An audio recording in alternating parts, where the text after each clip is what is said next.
It's the 6th season of the ADAC GT4 Germany, and for the first time in the history of the series, we are about to start a race in the streets. We are at the Norisring, Germany's only street circuit for cars.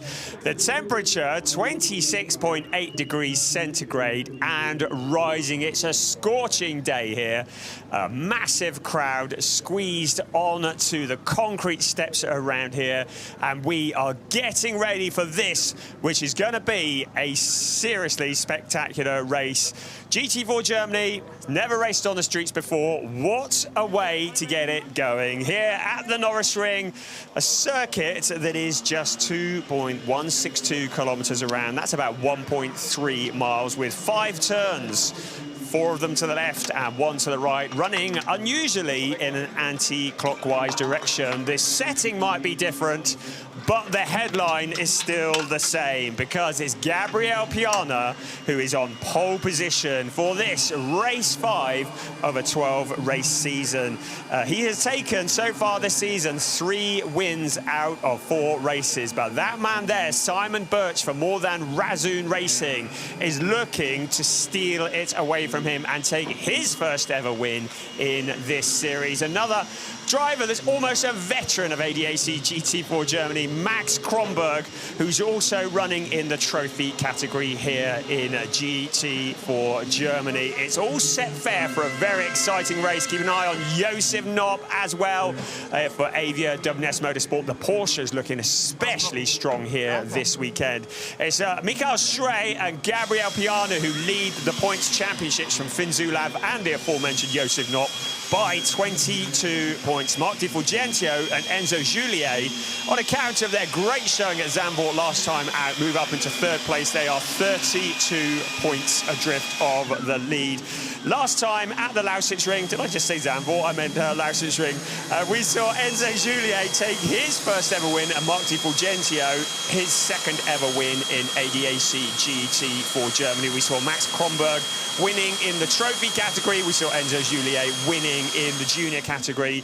It was wet, it was dry, it couldn't make its mind up. No such problems here today as we get ready for the start of this race. And plenty of time here now for me to introduce a special guest alongside me, one Mr. Adam Weller. Welcome back to the GT4 grid, Adam.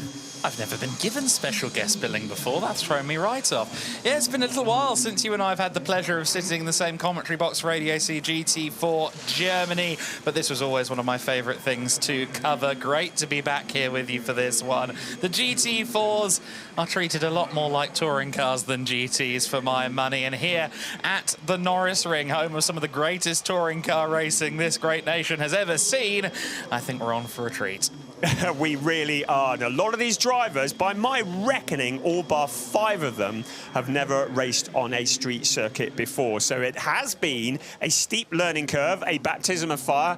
Insert whatever comparison you wish to make. But a lot of them having to learn very, very quickly. This is not just a street circuit. It is a very unusual one. It's almost an oval. It's 2 hairpins joined together by 2 straights and then a chicane thrown in halfway down one of the straights as well. A surface that changes a lot. Tiny bit of undulation, which you noticed yesterday on your track walk, Adam. But also, you've got a bit of concrete, you've got some pavement, and coming out of the chicane, out of turn 3, there is a concrete pavement with a step on it, and the drivers run over that. It really is a challenge on many, many levels. Tyre issues, not so much a challenge, but brakes, keeping the car cool, but most importantly, keeping it out of the wall and keeping the wing mirrors attached is quite the skill. That's the thing, and you can't afford sometimes, in some instances, to hang it around the outside. If you're around the outside at turn 4 of another driver, there's absolutely no guarantee that there's going to be a car's width on corner exit for you. So I do suspect we are going to see a little bit of physical racing, and given the qualifying sessions we've seen across all categories so far this weekend have featured quite a few nudged-in wing mirrors and paint lost to the walls, I suspect we're going to see more of that in this one as well. Here we go then, they're on the formation lap. Yes, and I'm expecting we're going to get 2 formation laps if it's anything like in the past. I've had no official notification of that, but you can see Gabriel Piana continuing very much as he has been carrying on all season. His 2nd pole position of the season here in race 1 at the Norisring. But Simon Birch, great job from him yesterday. Driver who shares this with GT2 Racing as well. Max Kronberg and Josef Knopp occupy row 2 of the grid. On row 3, Maxi Tarelon and Luca Bosco. They are alongside each other. Even Eccleshick and Jan Marszalkowski really still struggling with the handling of that car. Leighton Fury and Marcus Aischella, BMW on the next row. Tim Reiter, Mark Di Fulgentio lining up alongside each other. Row 7, Tano Neumann and Jan Philip Springhoff, something of a veteran of GT4 nowadays. Emil Yerderum on row 8 with Andreas Jochimsen for company, and on row 9, Adrian Rushni and Joe Warhurst, the all-British duo from Great Britain, funnily enough. David Lackner and Niels Troger line up on row 10, and Lachlan Robinson and Gianni van der Kratz for FK Performance at the back of the grid.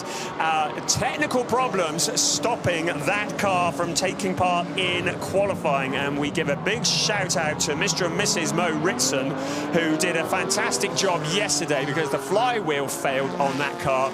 They did a 5-hour round trip to go and get the necessary spare parts so that their son, Mo Ritson, and his co-pilot, Gianni van der Kratz, could take part in this race. So a big round of applause to them, one of the 2 of the many, many unsung heroes in the world of motorsport. Right, you can see the clock is ticking. It is 60 minutes plus 1 lap, but we've got the 2 formation laps, just giving the drivers an opportunity to get the heat into the tyres and into the brakes. Of course, tyre warmers not allowed in ADAC GT4 Germany. We're heading up towards turn 4, the corner that is called Dutzendijk, here on the streets of Nuremberg, and very, very shortly the cars will circulate that, and we will be getting ready for an hour of racing with a mandatory pit stop that comes 25 minutes into the race. There's a pit window that will open for 10 minutes, and during that window, every car will need to come into the pits, not only for a stop, but also for a driver change. So, hold on to your hats. This could be lively. We are on the streets of the Norisring, the road to DTM, and it is ADAC GT4 Germany. That is go. The cars spreading out along this wide stretch in towards the Grundig turn 1 already. Gabriel Piana's pretty well checked out. Simon Birch, he's got that inside line, but he's got Max Kronberg challenging on the outside. He can't make it stick. So Simon Birch slotting into that 2nd place. Car 10 under investigation for a false start. So that is Simon Birch under investigation, the 2nd place car, for what might be a false start. Max Kronberg settling in behind as well. The rest of the cars filing through on this lap. That is so short, but look at the gap that Gabriel Piana has already as he heads around towards turn 4 to complete the 1st lap. Already 3rd place under challenge, the Wimmer Werk Porsche alongside Max Kronberg running side by side as they cross the line, and it is the 91 car of Ivan Eccleshick who's trying to steal away that 3rd place. He has the inside line into turn 1, and still Max Kronberg though holding on to the position, goes the long way around the outside. Is he out braking himself into the corner? Yes, he is. And he falls back down into 3rd place. Keep an eye on Leighton Fury behind. He started 9th on the grid. He's already up into 4th place. Both Eccleshick and Fury had an absolutely brilliant start. Eccleshick was up to 4th place before they even turned into the 1st corner. So the Ukraine driver really starting off with a solid start in the Wimmer Werk car. Now up to that 3rd position, splitting the 2 machines from a bit further up the order. 2 of the slightly more successful in qualifying Porsches, at least. One one of the Motorsport Mercedes being ever so slightly nudged out there by the big BMW. Of course, those BMWs so imposing, and they're quick out of the corners as well. However, the more diminutive, slippery silhouette of the Porsche Cayman GT4 car, a little bit quicker by the end of the long main straight because it cuts a smaller hole through the air. Gabriel Piano, our race leader, has previous experience around the Norisring, and he's putting that to good use. Last time across the line, it was 1.3 seconds already, the gap between first and second, and he's continuing to extend that. A lot of fighting up and down the pack. The two BWT Motorsport Mercedes, there's Luca Bosco and Mark Di Fulgentio, winner last time out at Lausitzring. They are going head-to-head, but keep an eye on Jan Marszałkowski. He's been struggling with that car and the setup. They qualified in 8th place yesterday. They said it felt something like a victory getting that far up the grid. Still trying to get it together. He's dropped down to 13th in this race, but already looking to challenge the pink and white Mercedes just up ahead of them. Marszałkowski then in the only non-German car on the grid, albeit with a Mercedes-sourced engine. Car 10 has received a penalty lap. Simon Birch, that is going to hurt. Our second place driver, after such a strong qualifying, is going to have to visit the penalty box. The penalty box is on the exit of the Grundig turn 1. He will have to slow down to no more than 50 kilometers an hour and pass through that box at that speed. That will be the equivalent, well, normally it's the equivalent to adding 5 seconds a lap onto the lap time, but that is going to hurt with the field so close together. That is going to sting. That's the thing, if you get one of those in the final 10 minutes, you may not even lose a position, at the very worst 1 or 2. At this stage of the race, though, that's going to knock him out of the top 5, potentially even further than that. We'll see where our current second place car comes out, and of course this means that Ivan Ekelschic's surge up the order will only continue. One free position will come up for him as soon as Simon Birch heads to that penalty loop. By my reckoning, Simon Birch will have only one more opportunity to cross the start-finish line before he has to take that penalty. Otherwise, it will be extended. The penalty lap has been awarded for a false start. The start's heavily regulated. Drivers must pass through their grid boxes. They need to remain side by side. So clearly, the race stewards have had a look at that and decided that he didn't do everything correctly. Now look at this on the inside. A dive-bomb maneuver from one of the CV performance cars, and that has turned around the BMW of Niels Truger. So it was Emil Jördrum, I think, who got into Niels Truger, turning him around. That corner is so tricky. A dive bomb move into there is not always going to end well, and Emil Jördrum, you can see there's a bit of damage to that car as well, as Simon Birch now passes through the penalty box. This is gonna sting as he sees the rest of the field coming through. He tries to rejoin, gets up to speed. He's going to lose another position. That is Tim Reiter that's come through. So he's into 6th, 7th place. 6th place that's going to be for Simon Birch. So having been in 2nd place, looking like a podium, suddenly he's got all that hard work to do. The incident, unsurprisingly, between Emil Jördrum and Niels Truger is under investigation by our race stewards. That is certainly going to sting, isn't it? Started on that front row. Here's a look at the start. Yeah, he just broke rank, and you have to pass through your grid box. You can see he ducked to the middle of the track. He probably thought about it and went back again, but by which point the damage was done. The start's very heavily regulated, and that is why he's had to take that penalty lap. And as we said already, that is going to sting. Right, Gabriel Piano leading the way, 3.365 seconds. That's a phenomenal lead. Ahead of Ivan Ekelschick. Max Kronberg, the leading trophy runner, is in 3rd place ahead of Leighton Fury. Made good progress up to 4th place. Tim Reiter in 5th. Simon Birch, having served that penalty, in 6th place, and then Maxi Tarillion ahead of Andreas Jochimsen, Marcus Scheller and Josef Knott rounding out the top 10. 11th, Luca Bosco ahead of Mark Di Fulgentio. Jan Marszałkowski's dropped back to 13th ahead of Jan Philipp Springhoff. Gianni van der Kratz from the back of the grid up to 15th place, top banana. Also Joe Warhurst just behind him. So those two cars are running for FK Performance, doing a good job. Then it's Tano Neumann, Adrian Ruchny, David Lackner, Lachlan Robinson, right, car 86, 3 penalty laps for causing a collision. That is Emil Yerdrum.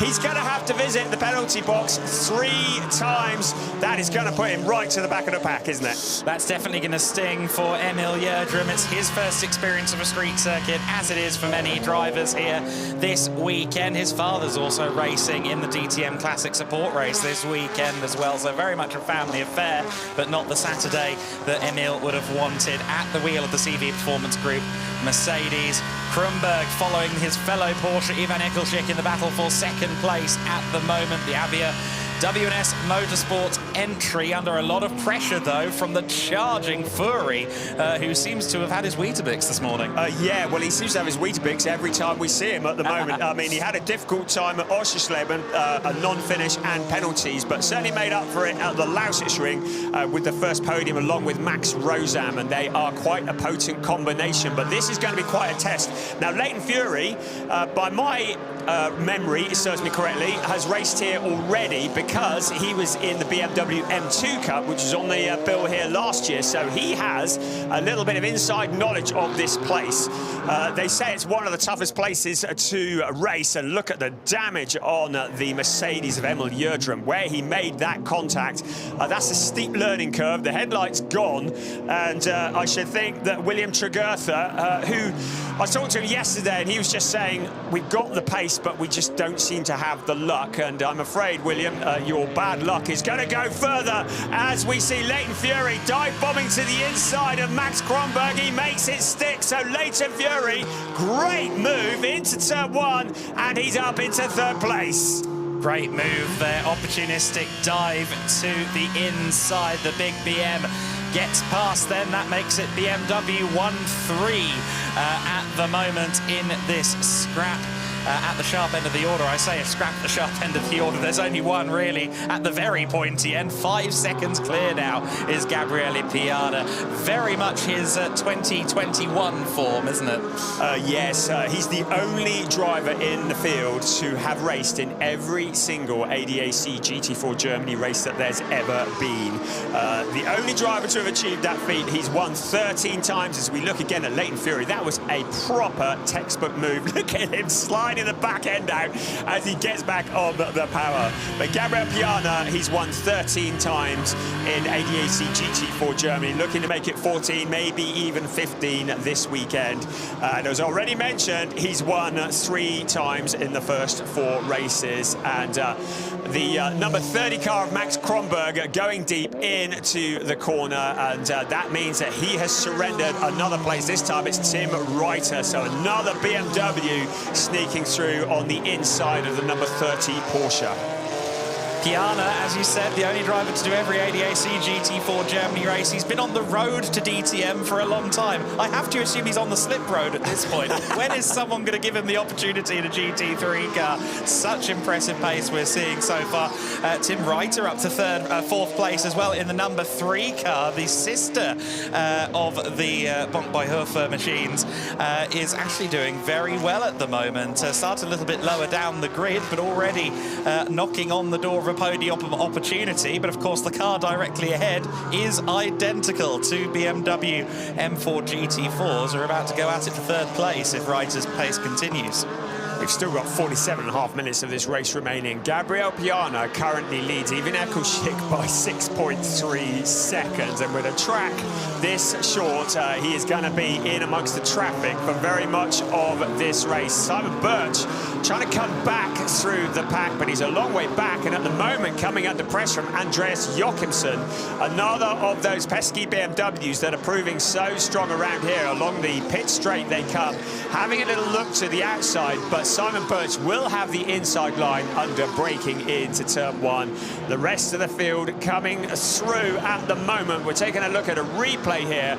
That was Simon Birch to the inside of Andreas Jochimsen, but does Jochimsen get him back again? No, he doesn't. So Simon Birch I beg your pardon, he was in front of him, so it was Jochimsen who was challenging Birch. Get it right, to the inside.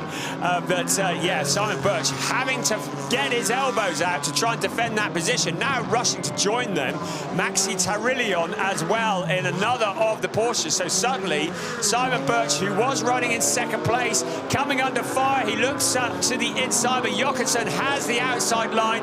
He's holding on at the moment, but that sixth place is Simon Birch, looking very vulnerable. Jochimsen once again pulling us alongside behind Maxi Tarillion, just ready to jump if these two get together. Jochimsen inching ahead as they head towards turn one. Once again under braking. You can see how hard Simon Birch is trying. He still holds on to that position. How much longer can this be? In the background, Marcus Eicheler also getting involved. What a fight this is. We got a camera on board looking in at the driver. Simon Birch still holding on to that position. It's a tag team dogfight. You've got the two Razoon Porsches going up against the two ME Motorsport BMWs. Interesting stuff going on here. Look how close they are as they approach turn 4. It's not just close, that's contact, and somehow Birch holds on to it. But that is aggression from Jochimsen if I've ever seen it. Yes, but great driving from Simon Birch. We always knew he was going to be good when he came into this. The young driver who's putting all of his knowledge to good use as he tries to hold on to that position. But brilliant stuff from Simon Birch. Now Andreas Jochimsen once again trying to go round the outside. You know that Birch is going to give him the squeeze here. He does exactly that. The car's running up really close to the wall, but now in the background, Josef Knopp, Luca Bosco, Mark Di Fulgenzio, all fancying a bit of the action, but it looks like a bit of damage for the BMW header Maxi Tarillion to Marcus Eicheler with smoke coming from the front of the car, and he's into the barrier. Look like maybe steering damage. This is almost certainly going to bring out a safety car. Gabriel Piana leading by 7.8 seconds. If the safety car comes out, that will reduce to nothing. He whacked the wall coming out of the first corner, definitely shed some bodywork, and as you say, quite possibly damaged himself further. And coming into the pit lane is Simon Birch. He is likely damaged then from that contact a lap ago. So both proponents, or two of the four proponents of that battle we were seeing, are now damaged. One of them is in the wall. Oh, that's such a shame for the driver who had such a strong qualifying session. Right, well, we haven't gone safety car yet. We've gone full course yellow. That is a view from Marcus Eicheler. Looks like Philip Verskirchen is not going to get a drive here today. He'll get to do it tomorrow. And some colourful language from the driver in the wall. The frustration, you hype yourself up. You've been here for a day doing testing and practicing. You've done the qualifying. You're out on the track.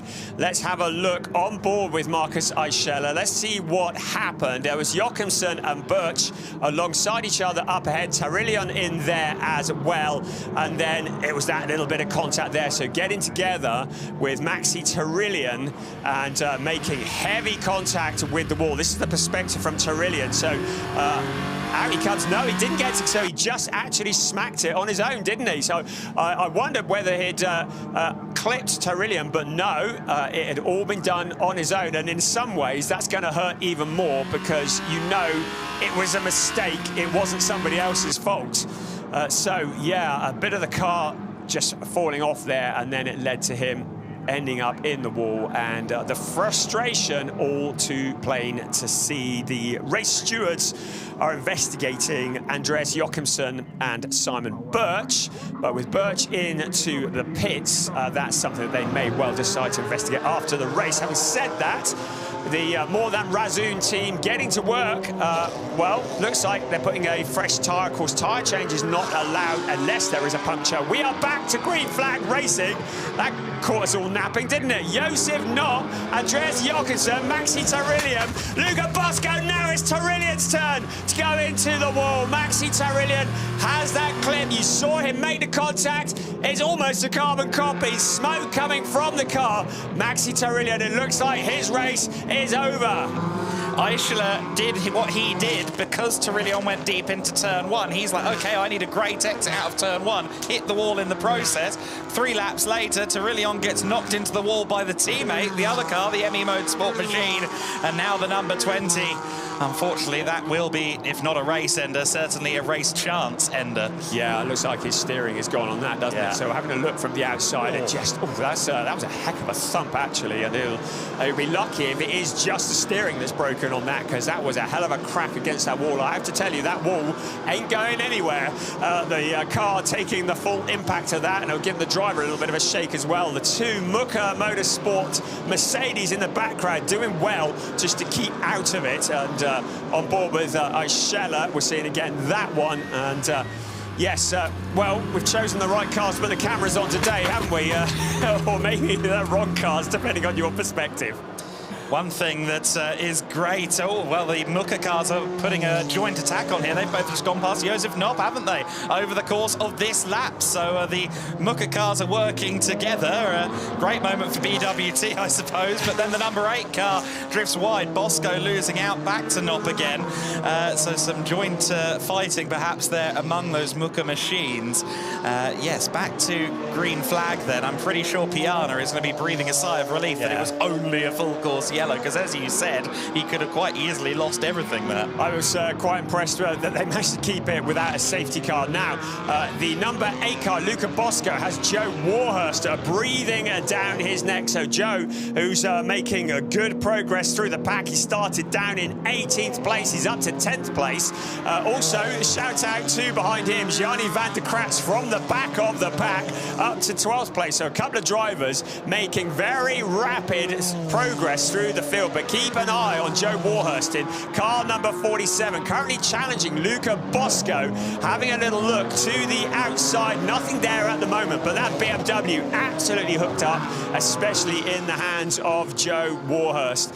So the drama continues. We are 4 3/4 minutes away from the pit window opening, and to remind you, that window will remain open for 10 minutes, and during that pit window, every car will need to come in for a mandatory stop and driver change. And just to make life interesting, there is a minimum pit stop time of 95 seconds, which around here means we're going to have a lot of cars more than 1 lap down. Almost 2 laps down in some cases, for sure. Such a short circuit. Sometimes around some of the other relatively short tracks like Oschersleben, you see them lose a lap during the safety car window, but here it's going to be quite a jumbled up affair in that middle 10 minutes. Great for commentators, I assure you. So our race leader, Gabriel, like we need any help. That race leader, Gabriel Piana, you can see up ahead of him is Enel Yudrum, so he's about to put a lap on him. He's well clear, 10.2 seconds to the good of even Eccleshik. But now, coming up to pass through the traffic, he'll get past Emil Yudrum with relative ease, I think. I expect Emil will give him plenty of space, especially with that Mercedes ailing. There'll be blue flags waving, but Gabriel Piana will be sailing past, but now starting to lap the traffic. And this is the opportunity potentially for even Eccleshik. Yes, he's got a lap traffic as well, but you only need to trip over a back marker and suddenly the massive lead could be gone. I think Emil Yudrum's going to feel bad, not just for his own chances, but also for that of William Tregertha. Tregertha, a pole sitter here at the Norisring previously when he was racing in DTM Trophy, also for GT4 cars, the former series. So we know Tregertha's quick round here, and I think those two could have been on for a good result today, might still be up for a good result, of course, on Sunday, but there'll definitely be some disappointment there from the young Norwegian. While we've been chatting, Leighton Fury has found a route past Even Eccleshik up into 2nd place. He's made phenomenal progress in the number 46 car. So the blue and yellow BMW, what a potent combination Leighton Fury and Max Rosam are turning out to be. Leighton Fury, no pressure, has won every championship, well, a championship in every series he's ever taken part in. That is quite a record. He wants to keep that going in GT4 Germany. He's certainly a contender. He's got very similar machinery to the driver duo who are leading the championship at the moment. And had it not been for a difficult start to the season, and Oschersleben would probably be pushing at the top of the the championship as well. But they are moving forward, so proof there as he leaves even Eccleship in his wake, putting almost a second between second and third place already. Yeah, the BMW's looking amazing, aren't they, under race pace? In qualifying, it was very Porsche dominant, Piana aside, but the BMW's on it in race conditions. It's 4 BMWs in the top 6 at the moment. There's Jan-Philipp Springhoff, the first of the CV Performance Group cars. Yes, and Marshall Kosky missing hood from that car. He's under investigation, he and Jan-Philipp Springhoff, so I get the feeling there may have been a little bit of contact between those two cars. And Jan, who's still frustrated, they are into the third round of the season and they still can't get a handle on that Aston Martin. Have tried everything, and particularly the braking on that car proving to be difficult to get set up. Now, where is Jan-Philipp Springhoff? He is well ahead of Jan Marszałkowski, so an investigation going on by our race stewards. I don't know where the health and safety stands on running without a bonnet on the car, but at the moment, he hasn't got one. I don't think he'll get called into the pits for it, but he's certainly got a bit of additional air cooling going on in that Aston Martin. I was going to say, if there's ever a day to lose the bonnet, it's pretty warm in Nuremberg this morning, and the pit window then just 40 seconds away from opening. I suspect Piana is going to lobby to stay out there as long as possible. Yeah, I think without a doubt, I think my prediction is that he will come into the pits possibly about 9, at the earliest 9.25 minutes into the pit window, I think. Yeah, I mean, when you're out in front and you've got 12.5 seconds over second place, why would you want to come in? And the team will certainly be thinking about that. Piana, who is the more experienced between him and his teammate Michael Schrey, so that's probably another reason they'll want to keep him out fairly late on in the session. So then we now watch Tim Reuter going into the turn 2, turn 3 section of the circuit, bouncing across that concrete. There you just saw briefly that step down that Brian was referring to before we started racing, coming out of turn 3, and that can be a moment where you briefly break traction, and you can sometimes have a taily moment coming out of turn 3. These drivers all managing it quite well at the moment. Of course, these GT4 cars, to put it as unscientifically as possible, a bit more bouncy than the GT3s. You see a lot more suspension travel. You can really see when they hunker down just there at about 140 meters before the apex of turn 1. Nose dives down as they stop for the first corner here. As you said, almost an oval with the chicane in the middle, but remarkably dynamic circuit. Right, drivers in for their mandatory stop and driver change. First is Josef Knopp. He'll be handing over to Finn Zulav, who is arguably more experienced than he is. Luca Bosco will be handing over to Mattis Plushkal. Those two drivers who have proven to be very quick together, an Italian and a German alongside each other in the BW team, Muka Motorsport Mercedes. Now out comes Mattis Plushkal. He will help Luca Bosco get out of the car. They don't need to rush too much. There is Philip Dietrich. In fact, he will be taking over from David Lackner. So Lackner did a good job. The Austrian duo for Vimmer Motorsports, very much learning the ropes in GT4 racing and absolutely loving it around the streets of Norisring. I spoke to Philip Dietrich yesterday, and he was properly buzzing about going up against the barriers here. There is, I think it's Michael Schrey, yes it is, who's looking on, so he's got his helmet on. So my prediction about Piana leaving it till late in the window might be wrong. And with 13-second lead, then maybe they can afford to just take it a little bit easy. It's certainly not going to be this time around, because out along the pit straight comes Gabriel Piana once again. Just closing in on the 49 of Kruger, one of, what is it, 4 cars, isn't it, entered by FK Performance. Very busy boys at that team. And I think that livery is a bit of an homage to the BMW Team Brazil livery from about a decade ago, if you remember that. BMW deciding to import stock car drivers from Brazilian motorsport, throw them at European GTs, and by all accounts they did quite well. Certainly FK Performance doing very well with their fleet of GT4 BMWs. It's generally the accepted rule, isn't it? You pick a manufacturer and you stick to it, as Piana doesn't quite stick to the apex going through turn 4. Resoon More Than Racing, though, another of our teams on the grid, they're a little bit of an exception. They've been known to run Porsches, KTMs, BMWs, all on fleet currently. They're a bit more pick and mix. When I heard that Adam Weller was going to be on site this weekend, I thought I'm going to have to drag him in on the commentary because he eats Wikipedia books for breakfast, dinner and tea. He has a wealth of useless and not so useless information. Right, Lachlan Robinson peeling off into the pits, getting ready to hand over to Matthias Salonen. There's Leighton Fury in that second place, so 13.399 seconds between first and second. We'll keep an eye on that gap, and that's one of the pits, of course. Even Echo just behind, then Tim Reiter, Max Kronberg, who's leading in the trophy category in 5th place, ahead of Andres Jochimsen. Mark Di Fulgenzio, solid drive in 7th, ahead of Joe Warhurst. Yanni van der Kratz from the back of the pack. Jan Philipp Springhoff in 10th place, then Jan Marshalkowski, Tanner Neumann, Adrian Ruchny, Niels Truger, Emil Jördrum, Lachlan Robinson. But we've now got drivers who are pitting for their mandatory stops, so a lot of change going on. Ruchny's into the pits. He's handing over to Daniel Drexel. Lachlan Robinson, we've already said, handing over to Matthias Salonen. And we've got Philip Dietrich, who we've spoken about already, who's taken over from David Lackner. Just looking to see if there's anybody else at the moment. A lot of other drivers just staying out long in the stint, on board with Max Kronberg in the Avia WNS Motorsport Porsche.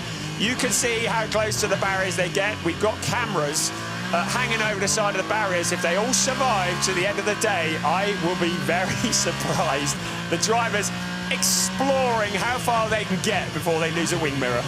Well, we've seen a lot more than a wing mirror get lost already in this race, of course. 2 cars finding the barriers at turn 1. One of them assisted, one of them not. And then the one that made the mistake on its own found the barrier again at turn 3. We've had a fair bit of wall and vehicle relations so far over the course of this ADAC GT4 Germany race. We've only just ticked over the first half of the race. So let's see what the latter half hour brings. And of course, for these drivers, especially the bulk of them who've never seen this circuit nor driven on a street circuit before, we're going to have a bunch of drivers hopping in for their first race scenario at the Norisring during this pit window, and that could heavily alter the dynamic of the race. Yeah, rather them than me. You can see one of the drivers in is Joe Warhurst, showing in 14th place at the moment, handing over to Tom Edgar.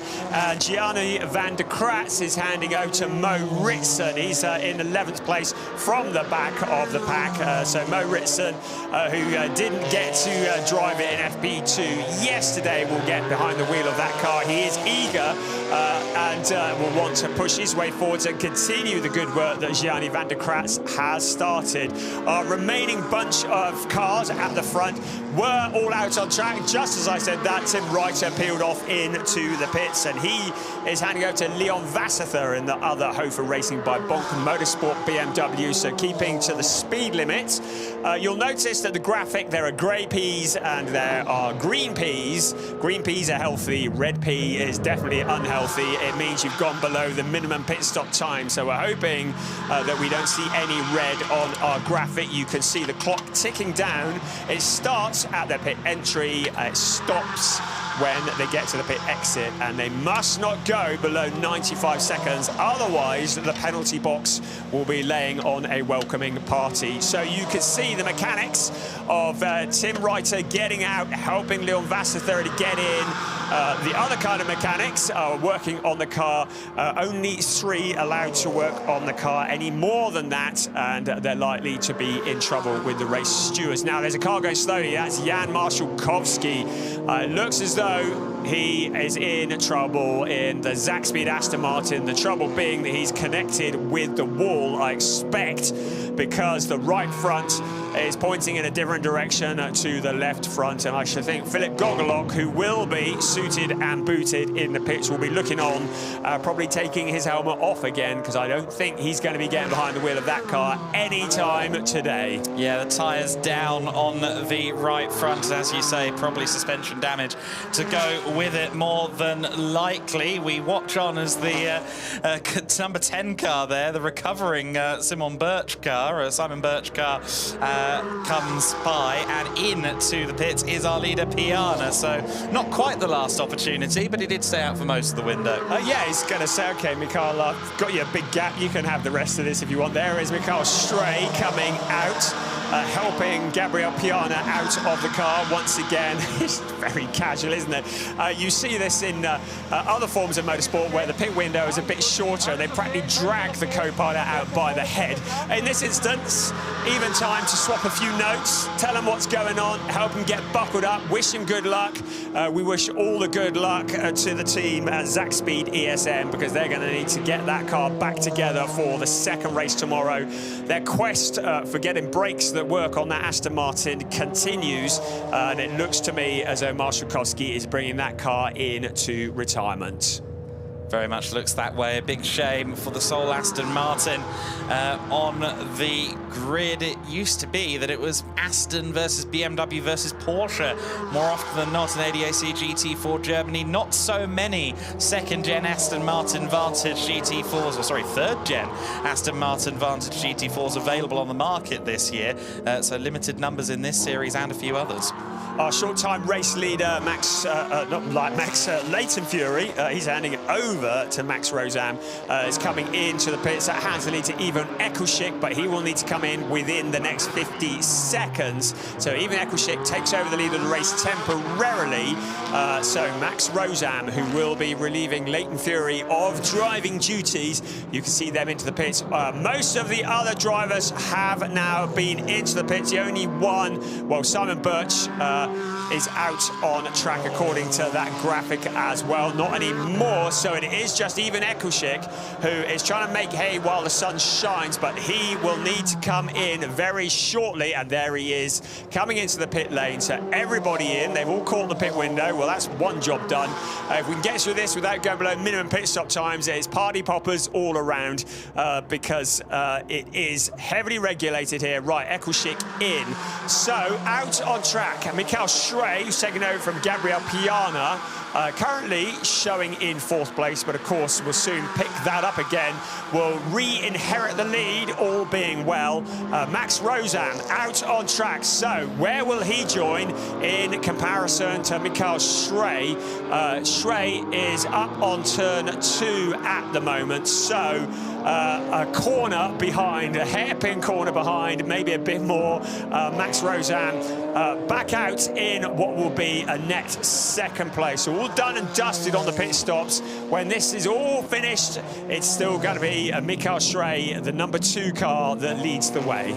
It's going to be something in the region of 15 or 16 seconds, I think, for Rosam to try and make up. And I think, unfortunately, the emphasis is on the word try there. That's going to be a big old mountain to end up trying to climb. There you see Stray now retaking the race lead as he goes past the pit lane, while Ekelshik's Vimmerwerk Motorsport car is still stationary in the pit lane, flashing the headlights ruthlessly as he follows Alan Gabay around the first corner, saying, come on, I want some clear track. Yeah, they all want a bit of that, don't they? Right, so rejoining, having taken over Ivan Ekushik, is Ferdinand Winter in the number 91 car. And great to have Ferdinand Winter in the Vimmerwerk Motorsport Porsche. So we'll give him a few seconds to settle down, and we'll give you the full rundown. It will be Mikhail Stray who leads the way from Max Rosam. We're about to tell you what the gap was. Can you remember what it was before they came into the pits? I've clean forgotten. But we'll let you know what it is post pit stops in just a few moments. Our race leader currently heading out towards Dutzendijk turn 4. There is the aforementioned Ferdinand Winter in the very distinctive orange and white Vimmerwerk Porsche. Right across the line, any second now will come our race leader, Mikhail Stray. Here he comes, and across the line, 15 seconds. So Mikhail Stray has extended the lead. Max Rosam, well, you can see the target in front of him. He's in a Hofer Racing by Bonk Motorsport sandwich, because behind him is Leon Vassether Wasserthura. Ferdinand Winter not come out of the pit stop sequence as well, potentially as wanted, in 4th place. Then Hendrik Still, who's taken over from Max Kronberg. Then Tommy Rackle in 6th place. Tommy Rackle, the young 16-year-old driver, the youngest driver in the field, who lives about 50 kilometres from this circuit in the town of Birkin, and has come here since he was a child, watching the racing at the Norisring, has always dreamed of racing here. Today, his dream comes true. Not only is he racing, but he's racing in the top 6 in the number 77 car, the ME Motorsport car that is owned by Marcus Eicheler, and 6th place. A really good job if he can keep that together, having taken over from Andreas Jochimsen. Now, Leon Wasserthura is closing in for 2nd place at a rate of knots. 3/10 faster on this lap just gone. Before that, made another 4/10 on Rosam up ahead. So that gap is coming down. I think it's less about the 46 car going hunting for Schrey at the front, and more about withholding the pressure from the Hofer by Bonk teammate that's in 3rd place, the number 3 car. So we could be on, if Wasserthura continues at this rate of knot, for a 1-2 by the Hofer by Bonk team. Well, we've had a 1-3 from them this year, but we've yet to have a 1-2. They've got 21 minutes and 10 seconds plus 1 lap to do something about that. Between them at the moment, Matthias Salonen, he's in 17th place, a lap down, but he is giving Max Rosam a little bit of breathing room. But, as you say, Max Rosam may well find another BMW occupying his mirrors. However, Leon Wasserthura misses his braking point, misses the exit, goes deep into the corner, drops back a little, though. That gives you clues to how hard Leon Wasserthura is pushing in the number 3 car.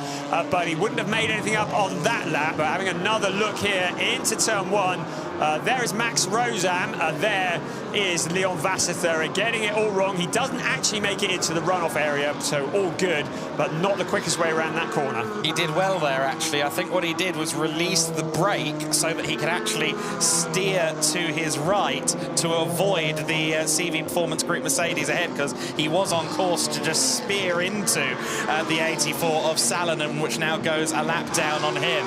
Wasserthura there compromised his run through the first corner, which was always going to be compromised anyway, but he managed to avoid that contact that for a moment there on that slow-mo looked a bit of an inevitability. Yes, it did. It takes a lot of courage to release the brake pedal when you're heading towards a wall, I have to tell you. After the pit stop sequence is done, it's Mikael Schrey who leads the way. 15.7 seconds ahead of Max Rosam. Leon Wasserthura in 3rd. Ferdinand Winter in 4th, ahead of Hendrik Still, our leading trophy driver. Then it is the number 77, Tommy Rackle. I beg your pardon, because Hendrik Still's teammate, Max Kronberg, is the trophy driver, so that will still score points in the trophy championship, even though Hendrik Still is not in the trophy category himself. Subtitles available for those who are hard of thinking. Tommy Rackle in 6th place, ahead of Enzo Juliet, Alex Connor in 8th, Tom Edgar in 9th, Mo Ritson in 10th place, and Edgar and Ritson, they build them strong in Great Britain, don't they? Up in 9th and 10th place, the 2 Brits running together, both having made a really good run through the field. Look at that most recent lap, 7/10 from Wasserthura taken out of Rossum. So that moment a couple of laps ago down at the first hairpin, all but eradicated. In fact, eradicated and then some. So he is on his way. He's now got the rather fast rolling roadblock of Denny Berndt up ahead of him. A couple of laps down, of course, after that car was limped into the pit lane by Simon Burt during the first phase of the race. You mentioned Tommy Rackle. I'm so impressed by that young talent. He made his first ever appearance in a car race in January.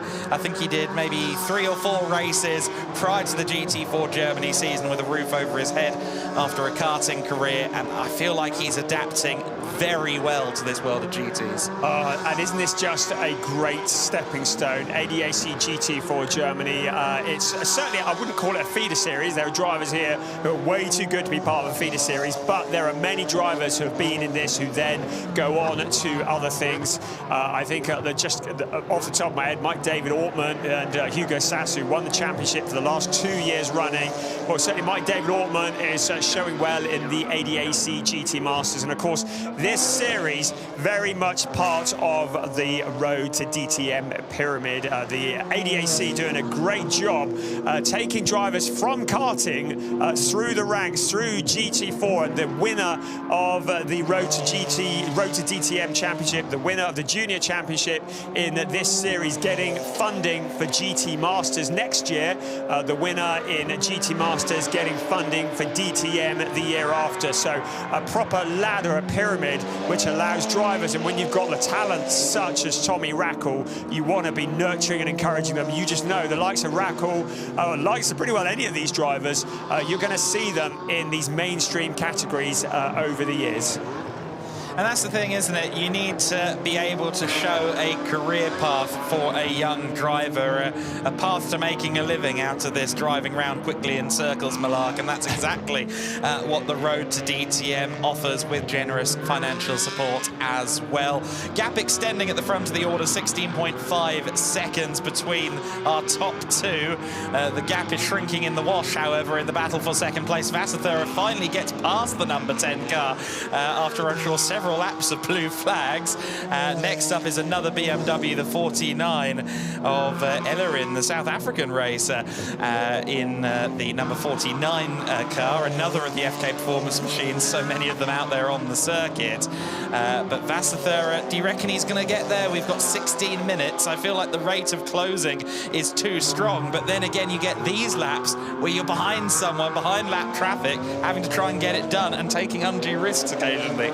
Yes, because you can see that Denny Byrne is wanting to cash in and maybe get one of his laps back as well as he fights his way back through the pack. Of course, Denny Byrne, we saw him in the BMW M2 Cup around this track this time last year, running side by side in towards turn one. But you look at the lead that Mikael Schrey has, 16.6. Don't be dusting off the trophy quite yet, because he has to survive the next 15.25 minutes. He has to keep it out of the wall, and he needs to not trip over any back markers, and that is easier said than done on a tricky street circuit such as this.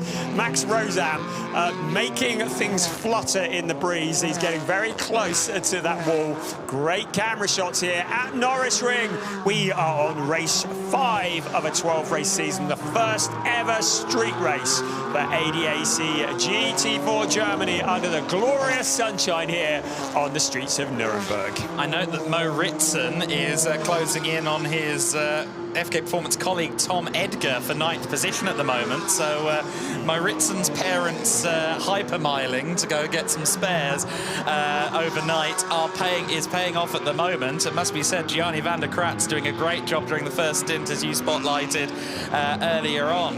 And yes, now Ritson on the verge of challenging for 9th place. In fact, probably currently challenging for 9th place and closing in as well. So a strong outing from the 48 car, despite that rather difficult time during quali.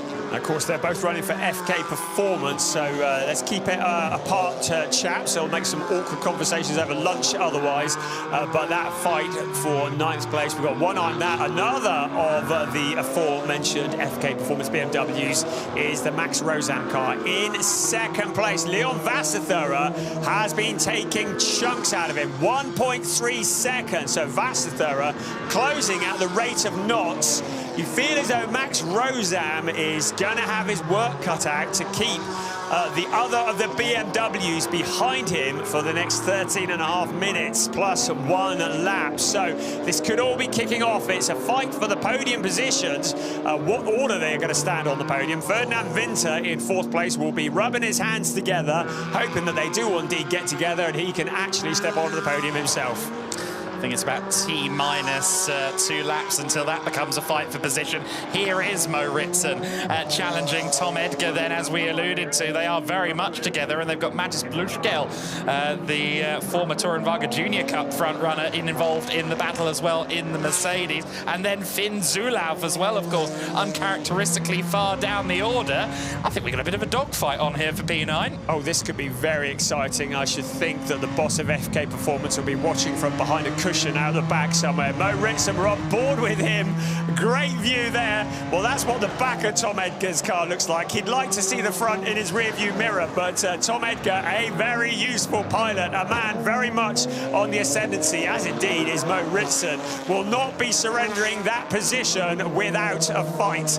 I guess the job is very much pressure the car in front, hope they're going to make a mistake, hope they're going to collect the wall and that you're going to be able to sail through. But Tom Edgar, not prone to making big mistakes. We saw that number 47 car at Norisring. It had extra air conditioning in the driver's door, if I remember rightly, but they got it all back together again. It is BMW versus BMW. Now, Mo Ritson, man on a mission, in 10th place, looking for that 9th place. In the background, Matis Bluschkel just ready to jump. And Finn Zulauf, as you already said, Adam, a long way back by his standards. And Finn Zulauf, a previous winner in GT4 Germany, will be looking to muscle his way past as well.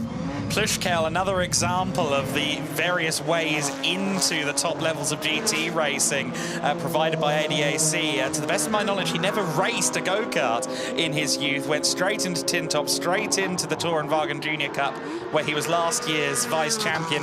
He's now there and racing in a GT4 Mercedes for a team as decorated as Motorsports. And that's just another example of kind of like the various different leapfrogs you can take up the ladder. Yes, many different routes. A lot of drivers coming from sim racing nowadays as well. I mean, like, that's a whole new thing as far as I'm concerned.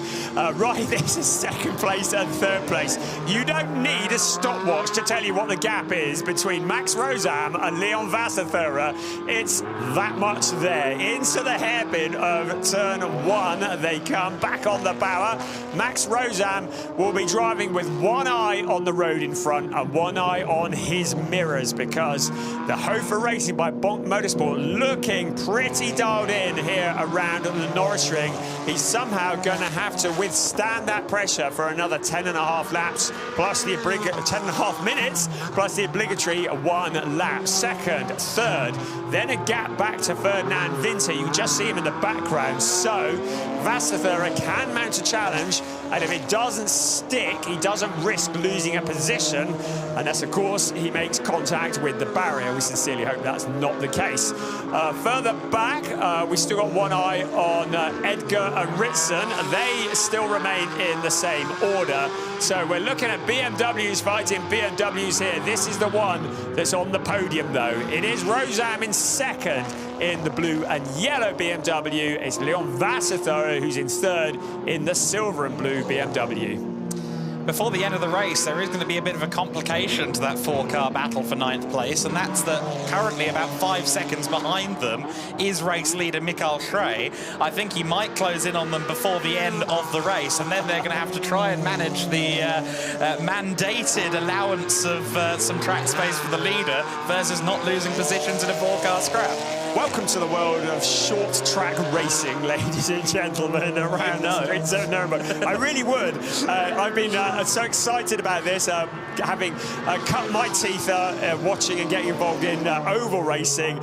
Seeing the cars around the streets of Nuremberg is especially exciting for me, and it is a whole different science when you think about Norisring last time out. You couldn't be any more different, albeit Norisring does have elements of an oval about it, but not one quite of this nature. Max Rosam, well, looks like he's got it in hand at the moment. Of course, catching a driver is one thing. Finding the route past is something entirely different. The overtaking opportunity, I'm told the best one is into turn 1, but it's a good opportunity to get it all wrong. 8.5 minutes remaining. The fight for 2nd place continues.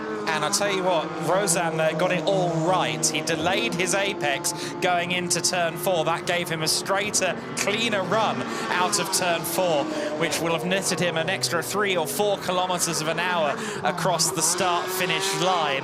And that is all important, especially because you've got so long for Vasserthura to then take advantage of the slipstream into turn 1. They've got the Wimmerwerk Porsche up ahead of them, a lap down, but of course that's been there a little while. So right now I think Rozan can largely focus on what's going on behind him, and he is driving tactically, and particularly at turn 4. Tactically indeed, having to think really hard, not just about going flat out. I've just got one eye, I'm just keeping an eye on the timing screens as well. I've got one eye on the battle between Tom Edgar and Mo Ritson, because Mattis Plushko and Finn Zulauf are right on their back bumpers as well. So that's another battle that's kicking off further back. But this is would arguably be the more important one, because it's for more points and it's for a trophy and it's for a place on the podium. It is the second place battle. Mikael Stray, well, he's got enough time to stop off in downtown Nuremberg and have a cup of tea at this rate, because he's nearly 17 seconds clear of the battle that you're looking at. Just ahead of them, the back marking of Wimmerwerk Porsche that is being driven by Philip Dietrich, and the blue flags will be waving at him. He will step out of the way once the two BMWs get closer to him, but he's running in 14th place, so potential points finish for Dietrich and Lachner at the moment, and it would be their 3rd points finish of the season if things can remain as they are. He very politely steps aside, allows the two BMWs through, following through behind Leon Vasserthura. A good opportunity to watch what other drivers are doing, follow their lines and learn the steep learning curve of GT4 racing. Wimmerwerk Motorsports, still a relatively young team, of course, the Austrian outfit, family-run operation among brothers. They get a few things right. They're a very competitive outfit. They've got some good knowledge, some good brain trust going on in the garage. But, of course, the other thing they get right, they're distinctive. You're not going to mistake the Wimmerwerk Porsche for any other Porsche out there on the circuit with those colours. Identity is so important in racing and oft overlooked. Battle for second place, though, still progressing. And every time they approach turn 4, I'm just studying that exit from Rozan, seeing if an opportunity is about to beckon for Vasserthura. He's looking, isn't he? You say the Wimmerwerk cars stand out as unique. They're not from each other. Two orange and white cars, true. I'm always getting them mixed up. I need any help with that. Yes, Leon Vasserthura, to confirm, has realised he's got 5.5 minutes plus 1 lap, and he needs to get a move on if he wants to get past Max Rozan and score Hofer Racing by Bonk Motorsports' first 1-2 of the season. We've seen it in the past, we haven't seen it this year. Clearly, Vasserthura has the pace. Max Rozan, who's been doing the rounds for a few years now, he was another in the BMW M2 Cup last year. Very talented driver, putting all of that skill to good use. He took over from Leighton Fury after the mandatory stop and driver change. Leon Vasserthura in 3rd place, took over from Tim Reiter, having a little look, but nothing really going on there. I think it's an element of intimidating, trying to force the car in front of a mistake. He hasn't looked to the outside. Rozan hasn't covered off. He said, you chump car around the outside, mate, you're going up the wall. Second remains as it was, out along the pit straight once again. Now, Vasserthura, he's trying to get Rozan to move to the outside to block him, because Rozan has that line into the corner under braking. Rozan with that quicker line through the corner, ducks back to the inside, but still Rozan getting him on acceleration. Really Intelligent racing from both parties at the moment. I thought Vasserthura may have the opportunity there. He looks to the inside at turn 2. He hasn't done that yet. They're side by side through 2 and 3. Vasserthura has to back out of that one. He wasn't going to get the room, and he's so close to the wall. I think that was more than close. I think it might have been a bit of a bounce there, and that will be a bit of a gift for Max Rozan, because that's going to give him at least a lap just to break clear. He's going to hope that maybe he's bent something on that car. You look here, he slides the backhand onto the pavement we talked about, and oof, yes, there was contact there, wasn't there? Lucky that all the wheels are pointing in the right direction on that BMW, and that the tyres are still inflated. Doesn't look as though he's come to any harm, but he's going to have to gather himself up in the last 3.5 minutes. In the background, Ferdinand Winter says, go on, mate, try that again, because I quite fancy a trophy in this race. Vasser and Rosam then still fighting out for second position. You know what? I think that might have been the definitive swing towards the 46 car, because they're so evenly matched. Kind of obviously same hardware, but they're both seemingly, at least once Vasser gets close enough. Rosam's racing acumen is such that it's quite the task for Vasser to get by. Vasser is currently in the process of turning that second or so that he lost back down into just a car length or so, but I don't know if he's going to have enough time after that costly but minor error. I think if Rosam doesn't get a second place out of this, he will feel robbed, because he has held off the intense pressure for so long. Less than 2 3/4 minutes remaining, plus 1 lap of this race. The intense battle for second place. Vasser once again a little look to the outside. Further back, we said we'd keep an eye on things. Mattis Plushko has found a route past Mo Ritson up into 10th place. So Plushko, who we knew was on the back of that train, has found a route past. But this, the fight for second place, that is occupying us with 2 minutes remaining, just over 2 minutes remaining of this race. I expect we're going to see a change for 4th position, because Hendrick still has gone from 6 tenths back to 3.5 tenths back in the battle for 4th position. Winter is about 11.5 seconds back from this scrap for second place, and still may well get to 4th position before the end, because he's had more pace on a consistent basis. And yes, another intra-brand battle. What is it with these dueling teams of the same manufacturer? Yes, indeed. Well, if you will field 4 cars into it for some of these teams have done, you're going to get battles. We wondered how ADAC GT4 Germany was going to cope around the streets of Nuremberg for the very first time. Very well indeed is the answer. Look at the gap still past Winter into 4th place. We've just seen it adjust on our graphics. So Henrik still relegates Ferdinand Winter down into 5th place. Less than a minute and a half remaining. Still Max Rosam holding on despite immense pressure from Leon Vasser for that second place. Second and third, Henrik still now into 4th place, willing the 2 cars some distance up ahead of them, but willing them to get together so that he could steal a trophy out of this. Vasser trying once again, but he will be aware that they are into the final minute of timed racing, looking to the outside and then to the inside. Still nothing going on. Still Rosam has it covered off. Really good driving for Max Rosam. 2.5 laps effectively left then for Vasser to try and find a way past this 46 car that has been the thorn in the side of Vasser so far in this race. He was closing in so quickly. Second place is all but mine, he thought to himself as he closed in. But then he got to the boot lid, and that boot lid has not gotten out of the way at any juncture. Turn 4 is the critical point of the circuit. What kind of run? Oh, there goes the move from Vasser. I was going to say he was going to set it up. Instead, he went for it. He went too deep, and that could be it. Yeah, couldn't get it slowed down. Now there is a big gap. That will be Christmas for Max Rosam. The clock is about to strike 0, so the leader will be able to continue the lap that they're on at the moment, and then one more after that. We'll take another look there. The move was all done and dusted by Vasser, but he couldn't get the brakes on. Couldn't get the thing slowed down. Rosam just cuts back to the inside, knew exactly what he was doing. I think Rosam had that one covered off kind of almost long before Vasser had gone deep into the corner. So that is your second place at the moment. Our race leader coming round to start his final lap of the race. It has been a flawless performance from Gabriel Piana and Mikael Schrey out across the start-finish line for the very last time in towards turn 1. They are such a long way ahead of Max Rosam. He can afford to take it easy. We're still waiting for Rosam to cross the line, see what the gap is. The gap, 15.77 seconds. Be glasses on, mate. To second place, but Mikael Schrey, such a comfortable lead. No such luxury for Max Rosam, who still has Leon Vasser. He ain't given up yet. The last lap of the race. A last assault from Leon Vasser.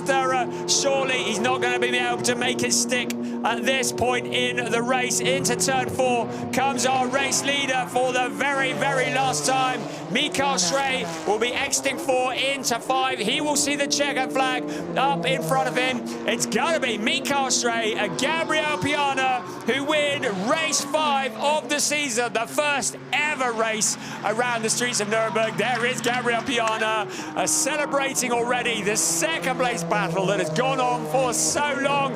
Max Rosam will feel as though he has earned that one. He and Leighton Fury in second place ahead of Leon Vassathera and Tim Reiter. They threw everything at it, including the kitchen sink. It did not stick, but a great battle. Then it's Hendrik Still, Ferdinand Winter, Tommy Rackle, good job in 6th place ahead of Enzo Julier, Alex Connor, Tom Edgar up to 9th place.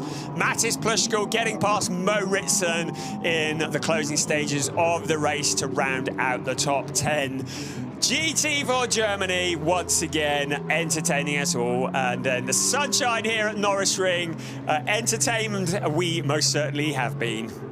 That was a fabulous motor race. They say the best chess players know exactly what you're going to do about 3 moves before you do it, and I think that's what Vassathera was going up against there. I don't know if Rosam packed his travel chest, but I wouldn't be surprised. 63 laps in 60 minutes plus 1 lap of racing.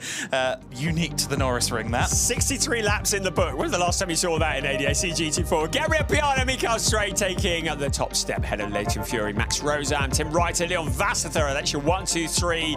Oh, you saw the rest of them going through there at the rate of knots. In 4th place, it was Hendrik Still and Max Kronberg. In 5th, Ferdinand Winter and even Eccleshit. Good drive from them. Tommy Rackle in the 77 car was in 6th place with Philip Viskirchen, despite some lively contact early on in the race. Enzo Julier in 7th place. He, of course, with Mark Fulgentio. And in 8th place, it was Alex Connor. Good solid job there with Jan Philip Springer rounding out the top 8. In 9th, Tom Edgar and Joe Warhurst. And in 10th place, Mattis Plushko and Luca Bosco. Mo Ritson from the back of the grid in 11th place, along with Gianni van der Kratz. They've got to be happy with that when you consider the car didn't even have a flywheel attached to it at the end of yesterday. Yeah, that's something, isn't it? And there is something else. Look at that points advantage. 113 points for Trey and Piana, 43 clear of Nopp and Zulaf. Well, we knew Trey and Piana were going to be strong this year, and so that is a heck of a lead at the top of the points. It does mean even a DNF would not lose them the points lead in the next race, but it can all change. Of course, Trey and Piana, previous champions in ADAC GT4 Germany. They won together in 2021. Last year, Mikael Stray wasn't in this championship, but Gabriel Piana was, and they got the band back together again for 2024 to try and get another championship. I think Leon Vassathera and Tim Reiter, and it's the Max Rosam you just saw there getting out of the car, along with Leighton Fury. So a real fight, and Hofer Racing by Bonk Motorsport taking their second 1-3 of the season. They did it at Oschersleben, same drivers, same order. The 1-2, well, we might have to wait a little longer for that. Maybe just 24 hours, we'll see. Just to prove a point here, the gap between 1st and 2nd in GT4 Germany is greater than the gap between 1st and 13th currently in DTM. That tells you how good Shrey and Piana are this year. As you said, the band is back together, and, well, they're still just as talented and still just as nimble in the fingers. Brilliant driving. So we look at some lovely slow-mos of Hofer Racing by Bonk Motorsport BMW M4 GT4 G82. Tim Reiter, Leon Vassathera at the wheel of that car. Leighton Fury and Max Rosam, the FK Performance Motorsport BMW M4. The GT4 car looking spectacular. BMW 1, 2, 3 in this race. The winner coming Again, Hofer Racing by Bonk Motorsport. It is 4 wins out of 5 races this season for Mikael Stray and Gabriel Piana. Who can stop them? Of course, it'll be the other way round tomorrow. It'll be Mikael Stray who will be doing the qualifying, and Gabriel Piana who will have the job of taking over. Each driver having different characteristics. I think Piana probably the strongest of the qualifiers, so maybe we'll have a bit more work to do tomorrow. Who knows? We will find out. Big crowd here at the Norisring. We're expecting well over 100,000 people this weekend, and a lot of them seeing GT4 racing for the very first time. You know, in most sports that don't involve hand-to-hand combat, an 80% win rate, 4 from 5 races in this case, does pretty much mean you're dominating, and I think that's absolutely the case for Piana and Trey. I'm amazed, again, that someone like Piana in particular hasn't yet got those opportunities, but that paddock that they're currently sat on top of are going to take notice. They really are, and it's a familiar scenario. These 2 drivers onto the top step of the podium. A little victory jump as well. That was the 3rd place. Leo Vassathura and Tim Reiter. I told you, they all wear the same overalls and everything. It doesn't help, does it? Max Rozam and Leighton Fury onto the 2nd step. They had to work for that. I think 2nd was always ever going to be in this race, but they probably extracted the maximum out of it. There comes Mikael Stray, and there is Gabriel Piana. There is Hofer Racing by Bonk Motorsport.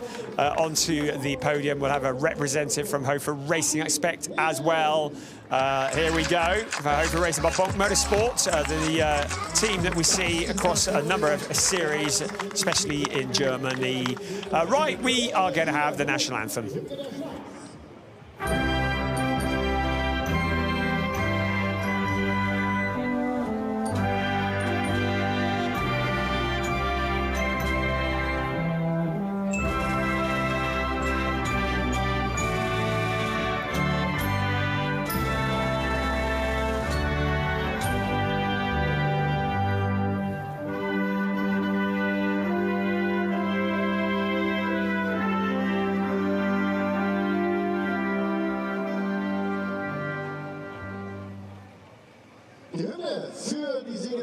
So, national anthem done. We will have some trophy presentations.